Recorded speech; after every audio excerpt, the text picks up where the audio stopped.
What is up, Phenom fam? Welcome back to the YouTube channel. Today's video, I wanted to try something different. We're going to be ranking the WWE 2K games in a tier list. Wanted to try something different today. If you enjoy it, be sure to leave a like on the video. Be sure to subscribe to the channel because it all helps out a ton, and I really appreciate the support you guys have been showing lately. But before we get into it, guys, please remember that this list is just my opinion, and it's just the experiences and the thoughts that I have about each of these WWE games. Of course, it's not the be-all, end-all list. It's, it's just my opinion. So if you guys would like to go and make this list yourself, you guys can find it on the tier maker website. It should just be WWE 2K Games tier list maker. And it was made by me, so you should be able to find it pretty easily. But with that being said, we're going to start with 2K14, go in order all the way through 2K20 and Battlegrounds, and then as well as a little bonus at the end, I'm going to put where I think WWE 2K22 is going to end up on this tier list. And as well, other than 2K14, we're going to be specifically talking about the PS4 and Xbox One versions of these games, because those are the versions that I've experienced, that I've played, so I don't know really, I don't really know the ins and outs of the last gen versions, which was PS3 and 360 at the time, or the Nintendo Switch versions and the PC versions for those games that had them. So specifically, PS4 and Xbox One versions. But let's get into it with 2K14, easy S tier. 2K14, and this may be nostalgia talking, but 2K14 is by far my favorite WWE 2K game. Spoiler alert, I guess, for the rest of the list, but 2K14 had 30 years of WrestleMania. It had Defend the Streak. It had Defeat the Streak. It had tons of match types that have still yet to return into the franchise, like Slobberknocker, Inferno. I'm sure there's a couple that I'm missing. They might have brought it back at some point recently, but the Elimination Chamber Tornado Tag matches were a ton of fun. I have so many good memories on this game, both playing online and, couch co-op, or, well, playing on the couch with friends. And it's just, maybe it's nostalgia talking, but 2K14 is easily my favorite WWE 2K game. I think it says a lot, honestly, that my favorite 2K game is one that basically wasn't even made by 2K. If you guys don't know, THQ used to own the rights to the WWE games. They were putting them out for a very long time. And then in 2013, THQ went bankrupt, and then 2K got the rights to publish WWE games. So this game was essentially made by THQ and then just published by 2K. Kind of says a lot that my favorite 2K game wasn't even really made by 2K. But with that being said, let's talk about the rest of the 2K games, starting with 15. This one was their first attempt at next gen on PS4 and Xbox One. They made a lot of sacrifices to get it out, that's for sure. Let's start with the good stuff, though. There was the showcase mode, which I loved with... I only played the two that released originally. I didn't play the DLC ones.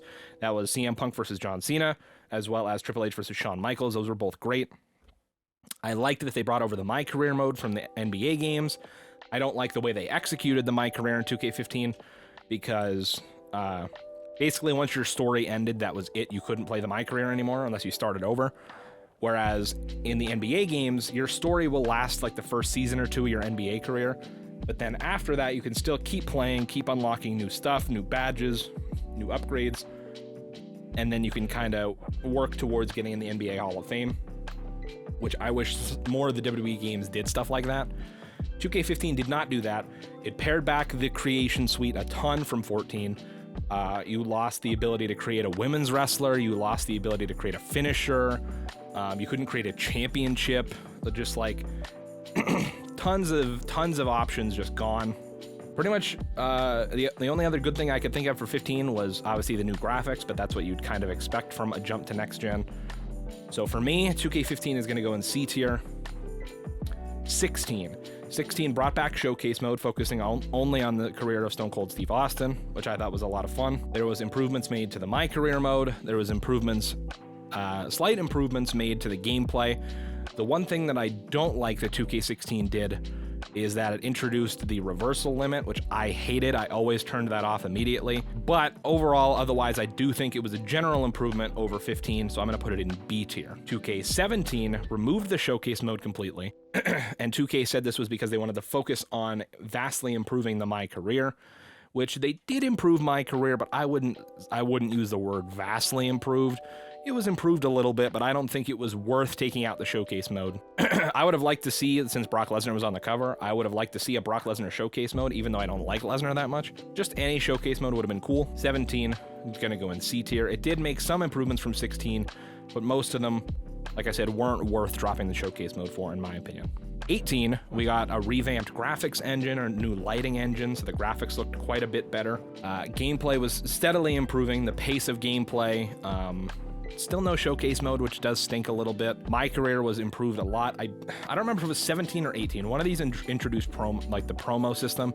That might have been 17. I don't know. One of them did, and that was fun. 2K18, I think, was a general improvement over 17. So I'm going to put it in B tier. Now, WWE 2K19. This game, I think, is pretty damn good. We got our showcase mode back with Daniel Bryan. Granted, I do wish it was a little bit longer. It was only 11 matches and a 12th, like, fantasy match between where it was like Daniel Bryan versus Bryan Danielson or something like that. So I wish it was longer, but we got showcase mode back. They added the 2K Towers mode.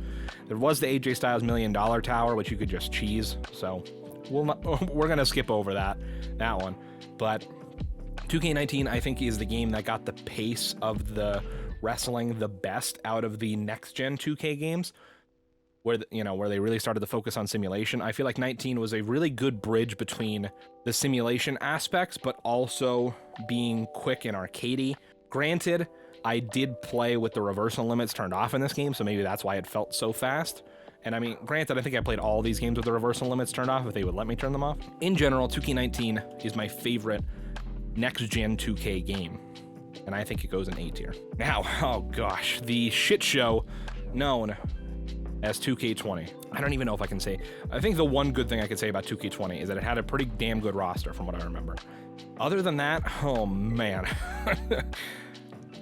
They made the controls worse, so that was something. They did have a showcase mode, which was was it the 4 Horsewomen of NXT, correct? Or the Women's Revolution, whatever they were touting it as, I don't remember. Actually, no, I will say, the Women's Revolution showcase was cool. But back to the bad things about this game, unfortunately. Like I said, they made the controls so much worse. The game was a buggy, glitchy mess. I don't think that needs to even be mentioned, but I'll mention it. It was a glitchy, buggy mess. Even like after all the DLCs and updates had come out, it was still a glitchy, buggy mess. Crashed a lot. I didn't like the My Career, as I kind of said with 2K15, and I don't remember how each game handled My Career in depth. But I know 2K20 was another one where you went through your story, and once you reached the end of the story portion, that was it. You were done. Couldn't play My Career anymore without starting over. You couldn't, just keep grinding or anything like that. You could grind out the towers, and that was how you were supposed to upgrade your character and through the Road to Glory mode, but I didn't like any of that stuff, really.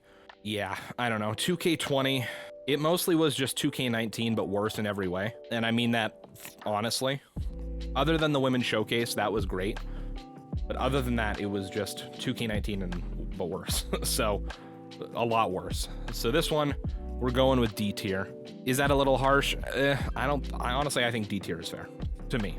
2K Battlegrounds, this one is quick, didn't play it. Mostly because it came out after 2K20, so I obviously didn't trust 2K. I was like, nope, I'm waiting. And then also just, I don't know, something about it. Maybe it's the art style. I can't really put my finger on it. Just something about the game didn't seem appealing to me, and I don't know why. I haven't played it, so I can't really comment on like the whole currency system. I know there's a ton of different currencies in the game, and they're all used for different things, and I know you have to like use one of the currencies to unlock all of like the superstars and stuff, and I think you can pay real money to do that, and I don't know.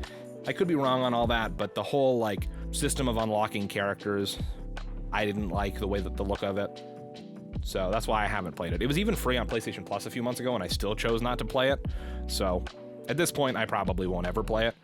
But yeah, I'll just be upfront with you guys, haven't played it. And now finally, as our little bonus at the end here, where do I think WWE 2K22 is going to fit on this tier list? So I think if it's D tier, like if it's in the level of 2K20, then the whole thing is fucked. The whole thing is fucked.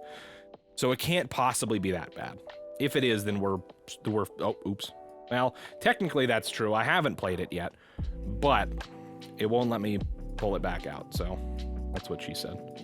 Or I guess that's what he said. Whatever. So I don't think it's going to be D tier. I really hope it's not C tier either. I think probably a safe bet for it is B tier, but I could see it being an A tier pretty easily. So I think it's going to kind of straddle the line between B and A tier. And I'll just go over some of the stuff we know, or pretty much everything that we know about the game right now. Showcase mode is looking to return. Based on the couple of seconds of footage we have of it, we assume it's based on Rey Mysterio, which would make sense considering he's kind of been one of the most prevalent like superstars for some of the footage that they've showed so far. The original footage was him and Cesaro when we just barely got our first glimpse of the game, and a lot of the behind the scenes videos were about like his entrance and, you know, all that stuff. So I think the showcase is going to be Rey Mysterio. We know we're getting GM mode, we know we're getting improvements to universe, new gameplay, new presentation.